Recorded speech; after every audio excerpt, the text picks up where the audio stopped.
High বন্ধুরা, দেবার্চনা কিচেনে তোমাদের সবাইকে ওয়েলকাম। এই বৃষ্টির মধ্যে তোমরা নিশ্চয়ই ভালো আছো। আমরা মোটামুটি ভালো আছি, সকাল থেকে বৃষ্টি হয়েই যাচ্ছে। দেখো, আজকে একটা রেসিপি এনেছি, মাগুর মাছের ঝোল। কিভাবে রান্না করছি দেখতে থাকো। কড়াইতে তেল দিয়ে দিয়েছি। এবার কড়াইটা তেল গরম হয়ে গেলে আমি এই মাগুর মাছের মধ্যে নুন হলুদ মাখিয়ে রেখে দিয়েছি। মাছটা খুব সুন্দর করে ধুয়ে নিয়েছি। দেখো কত সাদা হয়েছে। ভিনিগার দিয়ে লবণ দিয়ে ভালো করে চটকে চটকে আমি সাদা করে ধুয়ে নিয়েছি। এবার আমার তেলটা গরম হয়ে গেলে আমি মাছগুলো এক এক করে এর মধ্যে ছেড়ে দেবো। তবে হ্যাঁ, আমি যখন তেল এই লবণ হলুদটা মাখিয়েছি না মাছের মধ্যে, তখন একটু তেল দিয়ে দিয়েছিলাম। তাহলে কি হয় বলো তো, একটু কম ফোটে।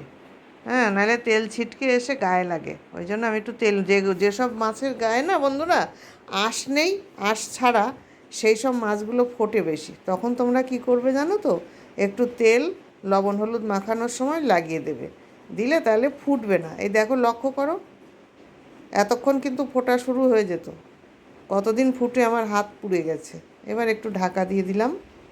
যদিও ফোটে তাহলে ওর মধ্যেই থাকবে, খুব বেশি ফুটবে না। আমি এক্ষুনি আবার ঢাকাটা খুলে দেব। এই যে খুলে দিলাম, দেখো।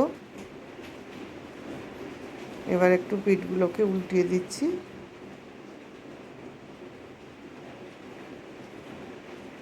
দেখো ফুটছে, মাছগুলো আমার সেরকম ফুটছে না।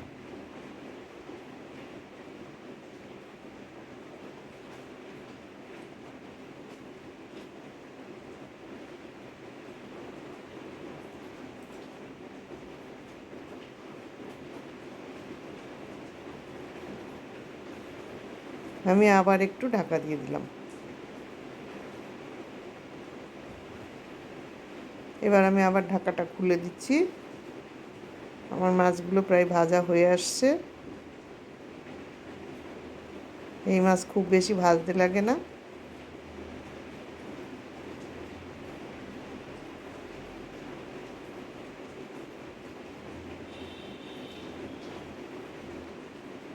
বর্ষার মধ্যে খিচুড়ি বেশি ভালো লাগে। আজকের দিনটা খিচুড়ি খাওয়ার দিন।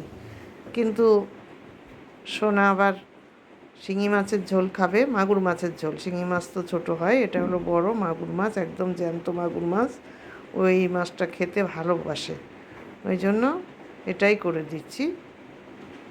যেটা ভালো খায় সেটা করে দিচ্ছি, খাক বাচ্চা মানুষ। তোমরা কে কী রান্না করছো আজকের দিনে কমেন্টস করে জানিও।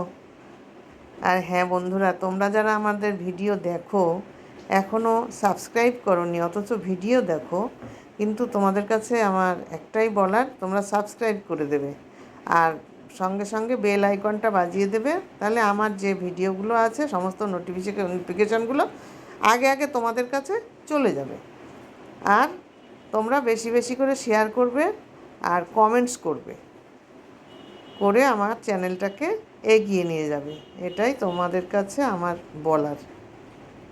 আমার চ্যানেলটা নতুন, তাই তোমরা যদি এগিয়ে নিয়ে যাও তবেই আমার চ্যানেলটা এগিয়ে যাবে। নইলে কি আর আমার ক্ষমতা আছে? ক্ষমতা নেই। 10-এর লাঠি 1-এর বোঝা। তোমরা চাইলে সবই পারো।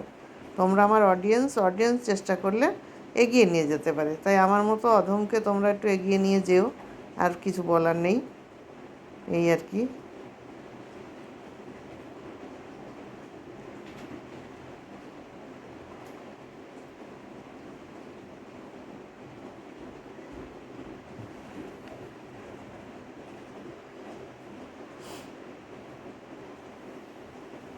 হয়ে এসছে আমার এটাও ভাজা, কারণ লেজটা একটু মানে ভাজতে দেরি হচ্ছে কেন, বেঁকিয়ে বেঁকিয়ে যাচ্ছিলো লেজটা, এই জন্য ঘুরিয়ে ফিরিয়ে একটু ভেজে নিলাম। হয়ে গেছে, ব্যাস।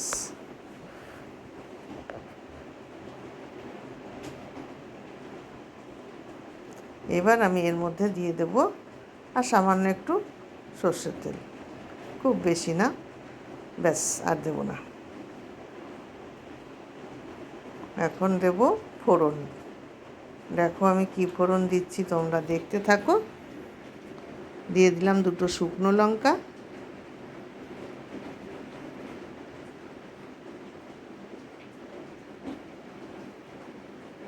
এবার দেবো এর মধ্যে একটু জিরে ফোড়ন। এবার জিরে দিয়ে দিলাম, এটা লাল লাল করে ভাজা হবে। তারপরে আমি কি করব তোমরা দেখতে থাকো।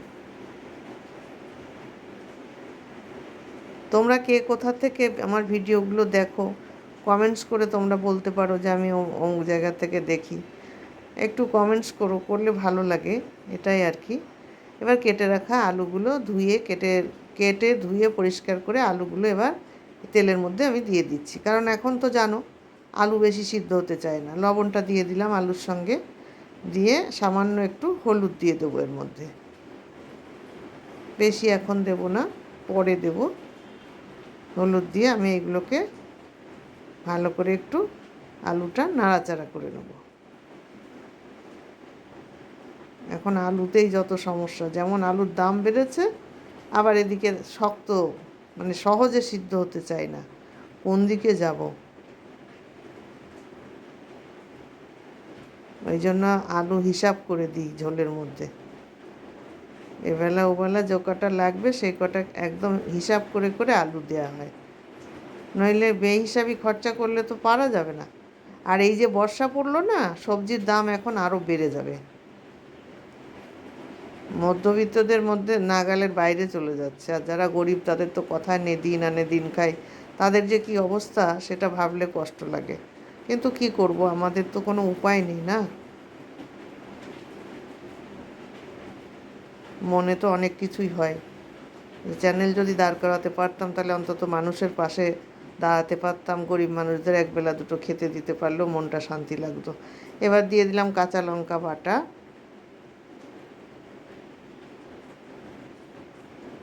দিয়ে দিচ্ছি আদা বাটা, আর দিচ্ছি ধনে আর জিরে একসঙ্গে করে বাটা, আর একটুখানি দিয়ে দিলাম। এবার দেবো একটু টমেটো, দিয়ে ভালো করে আমি এটাকে নাড়াচাড়া করব।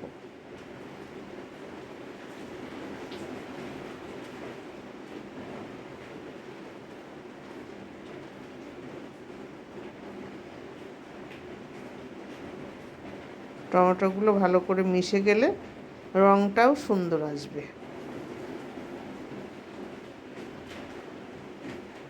এখন আমি এটাকে একটু ঢাকা দিয়ে দেব। এখনই একটু পরেই খুলে দিলাম। এবার দেখো টমেটোগুলো কিন্তু অনেক মিশে গেছে ঢাকা দেওয়াতে, আর যেটুকু বাকি আছে একটু খুন্তি দিয়ে মিশিয়ে দিলেই হয়ে যাবে, মিশে যাবে মশলার সঙ্গে।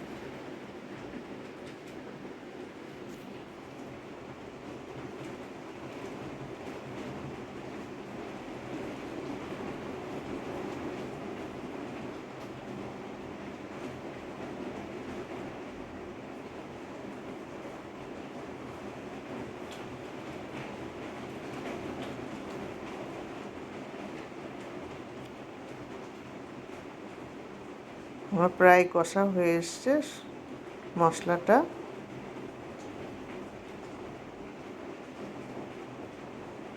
তেল ছেড়ে আসছে, দেখতেই পাচ্ছ তোমরা। টমেটোটাও মিশে গেছে, আর খুব বেশি একটা না মিশলেও অসুবিধা কিছু নেই।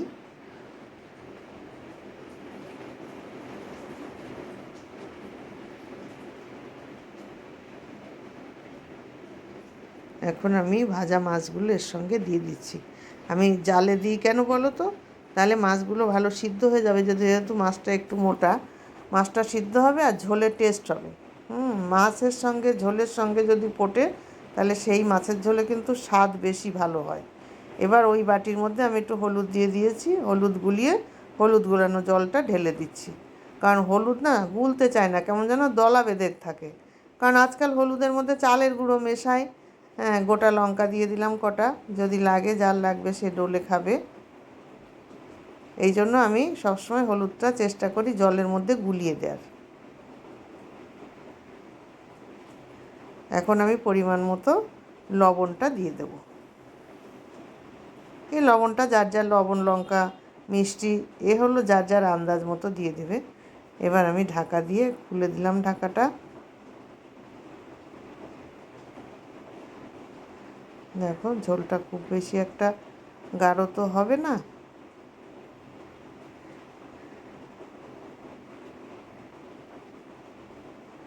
এই ঝোলটা পাতলা, যত পাতলা ঝোল থাকবে, ঝাল লবণটা ঠিক থাকবে, তত এর টেস্ট ভালো হবে। এখন এর মধ্যে দিয়ে দিচ্ছি একটু গরম মশলার গুঁড়ো, অল্প করে, বেশি না, দিয়ে দিলাম।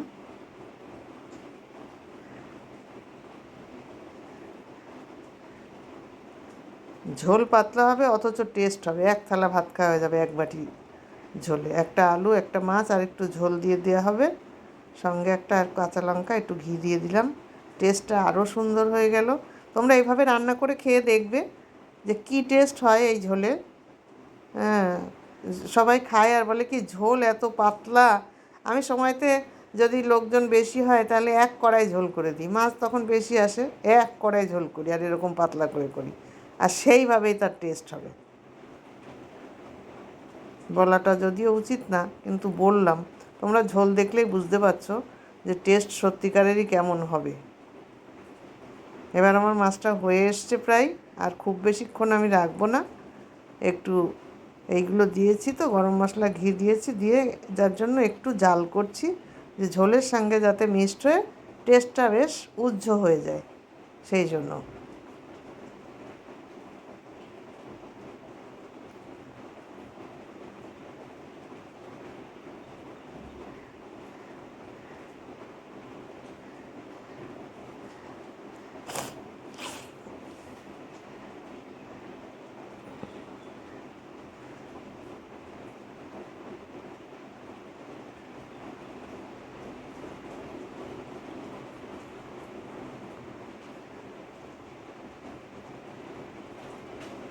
হয়ে এসছে, আর আমি ফোটাবো না, এখন আমি ঢেলে দেবো থালায়, দেখতে থাকো।